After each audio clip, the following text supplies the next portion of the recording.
Doggy চলো আমরা একটু ঘুরে আসি। ওকে কুকুরটি ওরকম করছে কেন দেখি তো আর কি হয়েছে। আর পাইপে চোট লেগেছে, চলো ওকে আমরা বাসায় নিয়ে যাই। এক গুড্ডু আর ডগি তাড়াতাড়ি খাবারটি শেষ করে নাও, তাড়াতাড়ি করে খেয়ে নাও।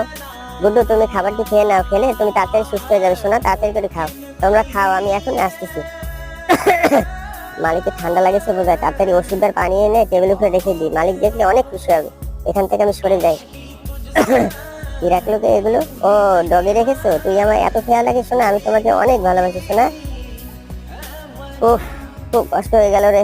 জামা কাপড় গুলো খুব নোংরা হয়েছে, কখন যে ধুয়ে দিই রেস্ট করে নি। মালিকের জামাটি ধুয়ে রাখি। কে ধুইলো রে এগুলো?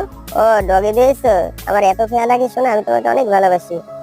আহারে ময়লা জুলে ফেলে ঘরটি নোংরা করেছে, মালিক দেখলে রাগ করবে, তাড়াতাড়ি ময়লাগুলো পরিষ্কার করে রাখি। গুড্ডু এ কি করলি তুই? ময়লা জুলে করে ঘরটি নোংরা করে ফেলেছিস। দেখছো ডগি একা কত সুন্দর বসে থাকে চুপ করে, তুই সবসময় এভাবে দুষ্টামি করিস। মালিক শুধু আমাকে বলবো যে এবার আমি আর থাকবো না, এখান থেকে আমি চলে